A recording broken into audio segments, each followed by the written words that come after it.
Modelos curriculares por Catalina Ladino, Alexander Oviedo y Sebastián Lopera. En los últimos años se ha analizado la relación entre la teoría y la práctica en la enseñanza, teniendo como enfoques lo técnico, lo práctico y lo crítico.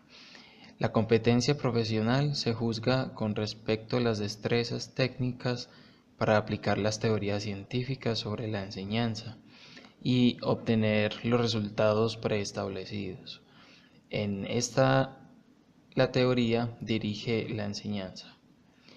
En la práctica, la profesionalización del docente no deriva de la aplicación de principios teóricos, ni de las destrezas en el uso de técnicas, sino que implica la búsqueda de fines esencialmente morales.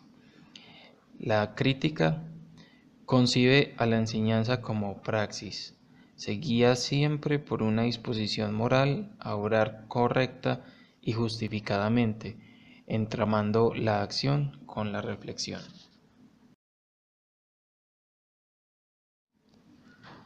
El currículum tecnológico positivista como sistema tecnológico de producción precisa una serie de competencias concretas, conductas que son medidas y observables que adquieren los alumnos.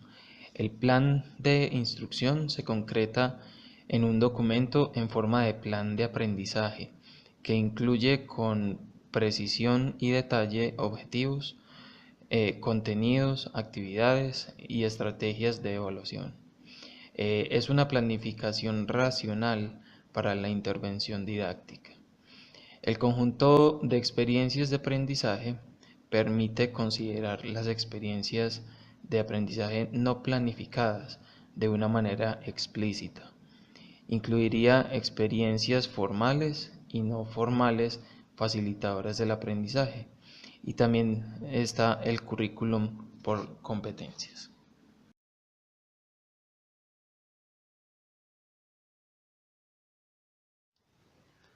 La concepción interpretativo-cultural del currículum tiene tres corrientes. Está la corriente cognitiva, que trata de explicar los pensamientos del profesor y los pensamientos del alumno. Tanto el profesor como el alumno son procesadores activos de información, donde el profesor actúa como reflexivo y, o mediador del aprendizaje.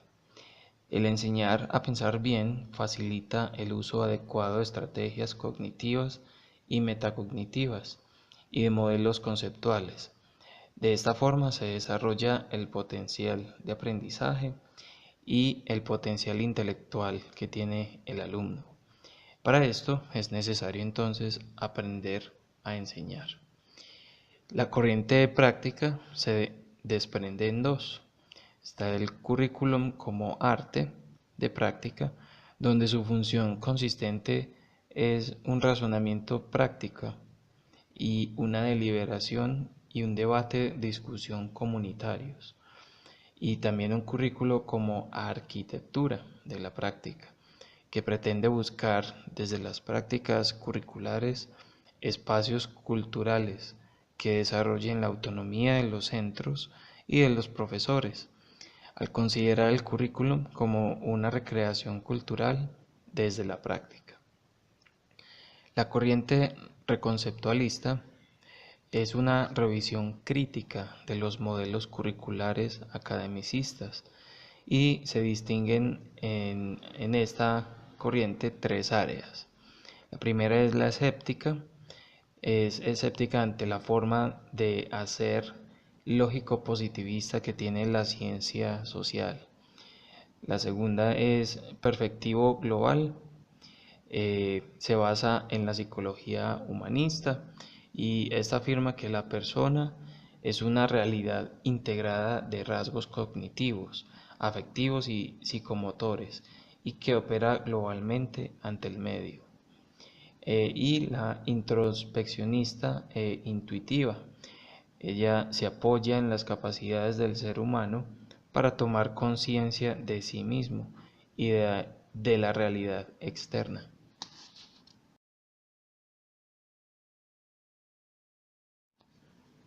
La concepción sociocrítica surge cuando se aplica la teoría curricular de los principios teóricos que habían en la escuela de Frankfurt y se desarrolla a partir de los años 70.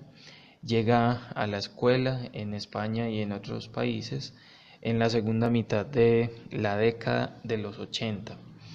Tiene unos focos geográficos y en estos focos geográficos se representan algunos autores. Está, por ejemplo, en Australia los autores Carr, Keynes, Grundy. También está Young y Bates. En Alemania se encuentra Klafki, Schaller, Groove, Rothke. Y bueno, en América Latina está Freire y otros, como por ejemplo Gutiérrez, Ander Egg, J. Arroyo y S. Barco. En la pedagogía, la teoría crítica en España está Sabirón Sierra, Ruiz Corbella, Hernández Pedrero, Contreras y entre otros como Flecha Martínez, Bonafé Rodríguez Rojo. Y en la americana, la pedagogía crítica radical americana, que pretende una recontextualización sociocrítica del currículum, se representan por autores como Giroux, Apple y Pokowitz. Las características de la teoría crítica tiene tres aspectos. Está referida a la modernidad, también referidas a la posmodernidad y las aplicadas al currículum. De cada una de ellas explicaré tres que fueron las que más nos llamaron la atención. La primera es referidas a la modernidad, que hay una formación centrada en el desarrollo de procesos intelectuales y no en sus productos. Es decir, que el procedimiento es más importante que el producto. Allí la comunicación es más importante que el contenido. El procedimiento llega a ser más que la solución misma del problema. También está la perfección moral, se caracteriza por esta perfección moral y que es por medio del trabajo intelectual y la ilustración a partir de la autoconciencia. La integración en los valores de la sociedad y también la lucha por la transformación del contexto social. Otra característica de esta teoría es referida a la posmodernidad. Entre ellos está que se reivindica el derecho a la diferencia y a la singularidad del alumno. Así se le anima a ser fiel a sí mismo para eliminar las dependencias de otras personas. Está su concepto central de esta teoría es la ideología o falsa conciencia. Allí la educación emancipadora y liberadora intenta desenmascarar situaciones de dominio del hombre sobre el hombre. Y por último, define principios ecológicos, contextuales o situaciones. Ya para terminar, tenemos la característica aplicada al currículum, que es los valores básicos como los valores compartidos, los cooperativos, solidarios, los libertadores, que parten de una crítica básica a las ideologías. Tenemos también la fijación de los objetivos, que ésta se realiza mediante procesos de diálogos y discusiones entre los agentes que participan allí. La relación teoría y práctica es indisoluble a través de una relación dialéctica y partiendo del análisis de la contradicción presente en hechos y situaciones. La práctica es entonces la teoría de la acción. Muchas gracias.